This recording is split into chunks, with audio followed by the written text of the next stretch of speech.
안녕하십니까. 오늘은 반도체 슈퍼사이클이 왔다. 자, 그렇지만 여러분도 다들 알다시피 반도체가 슈퍼사이클이 왔는 이유가 AI가 전 산업 영역에 파급을 미치다 보니까 지금 현재의 인공지능이 구현하는 것이 반도체가 꼭 필요한 거죠. 자, 그렇지만 제가 볼 때는 이 AI 때문에 반도체가 제가 볼 때는 슈퍼사이클이 종료될 것이다. 이런 이야기를 하는 사람은 제가 볼 때는 거의 없을 겁니다. 뭐 제가 많이 안다고 뭐 하는 건 아니고 인공지능을 가장 좀 오랫동안 공부한 사람 중에 아닐까 라는 생각에 이런 사람도 이렇게 생각하는 사람도 있구나 라는 차원에서 가볍게 봐주시면 되겠습니다. 자, 일단은 반도체. 자, 반도체 세미컨덕터. 자, 세미컨덕터가 왜 이렇게 슈퍼사이클이 왔느냐 라고 하면 이것은 AI가 지금 현재의 AI 기술이 반도체를 기반으로 하고 있다 이거죠. 왜냐하면 면 지금 현재의 AI는 데이터 센터, 자 데이터 센터에서 학습을 시킨다 이거죠. 학습을 시키려 하니까 이 데이터 센터의 핵심이 뭔가 하면 반도체다. 그래서 AI가 부흥을 일으키니까 자, 이 반도체가 슈퍼 사이클이 왔습니다. 자, 그런데 제가 한 27년 전부터 인공지능을 조금씩 공부했지만 뭐 잘한다 하는 건 아니고 오랫동안 공부했다 이거죠. 그러면 왜 데이터 센터가 필요하느냐?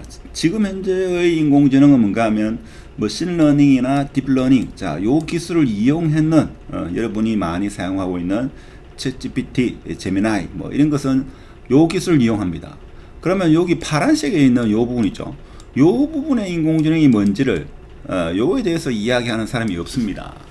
그래서 제가 볼 때는 요 기술이 발전하게 되면 이제 머신러닝, 딥러닝을 있죠. 이제 어느 정도 성숙 단계가 이루어지고 나면 그렇게 데이터 센터가 필요 없다 이거죠.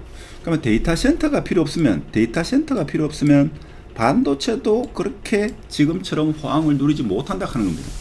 자, 그게 언제쯤 올 거냐? 뭐 제가 볼 때는 한 2년, 2년 안쪽에 제가 볼 때는 이 데이터 센터가 필요 없다.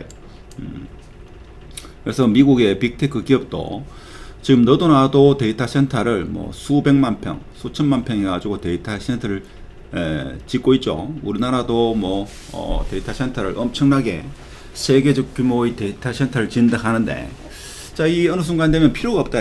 자, 왜 필요가 없는가 하면 여러분도 한번 생각해 보십시오.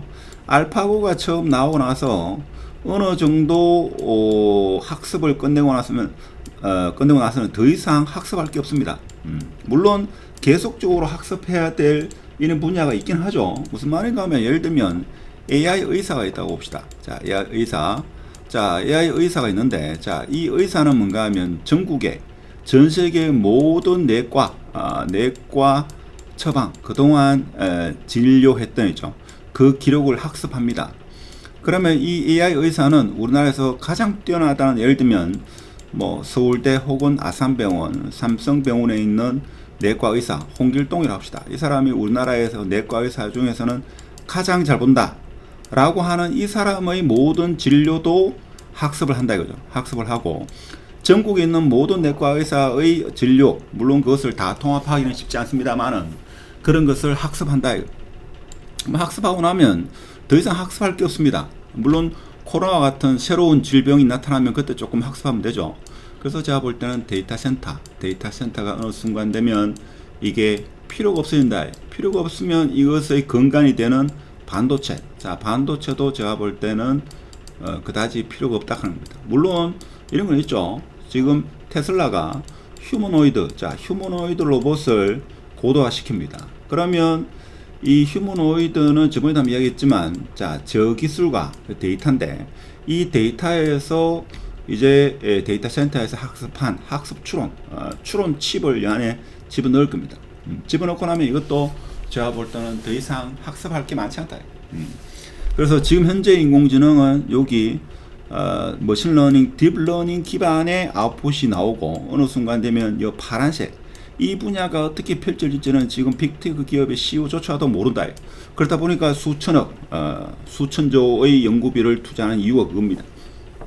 그래서 제가 볼 때는 앞으로 한 길게는 2, 3년 내로는 데이터 센터가 필요 없는 여러분도 뭡니까? 각 전문 분야에 대해서 내가 한 2, 30년 공부하고 나면 이제 새로운 분야는 뭔가 하면 예를 들면 의사가 한 30년 공부했다. 그럼 이 사람이 법률적인 문제가 생겼다고 해가지고 자기가 법 공부를 하는 게 아니다, 그죠? 자, 변호사, 우수한 변호사한테 내가 질문을 던지면 이 사람이 답변을 해준다. 마찬가지로 데이터 센터도 종류별 데이터 센터가 엄청나게 많이 있겠죠. 이 데이터 센터가 다 학습을 하고 나면 서로 물어보면 된다, 이거죠. 이 물어보는 형태가 뭔가 하면 제가 볼 때는 분산지능, 다중지능의 형태가 되지 않겠나. 그렇게 되면 제가 볼 때는 데이터 센터는 더 이상 필요가 없고, 그렇게 되면 반도체도 지금과 같은 호황을 누리기가 어렵다 하는 겁니다.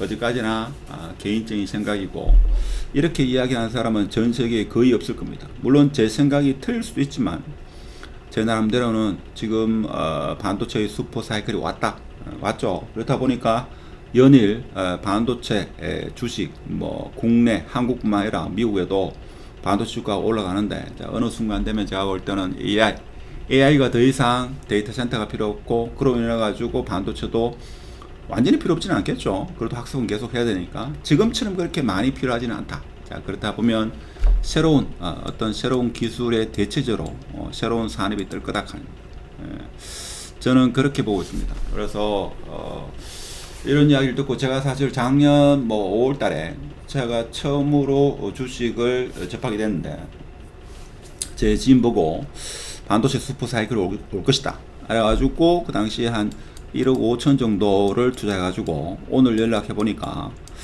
한 230%의 수익을 내고 매도를 한 절반 정도 이상 했다고 합니다. 그래서 좀 팔았습니까? 이래 물어보니까 한 절반 정도는 팔았다 이런 이야기를 합니다. 제가 봐도 지금쯤이 고점에 가까워지지 않았나. 물론 이 붐이 단기적으로 몇 달 가겠죠. 몇 달이나 휴머노이드 나올 때까지는 갈 겁니다. 그렇지만 어느 순간 되면 반도체가 지금처럼 그렇게 호황을 누리기는 어렵지 않나. 물론 시스템 반도체 같은 경우는 계속 갈 겁니다. 그렇지만 일반 메모리 같은 경우에는 그렇게 화랑을 누리기가 좀 어렵지 않겠는가. AI는 계속 가겠지만 반도체는 가다가 주춤하지 않겠나라는 게 개인적인 생각이고, 제 영상에는 투자에는 절대 참고하지 마시기 바랍니다. 자, 이 정도 하고 오늘은 마치도록 하겠습니다. 감사합니다.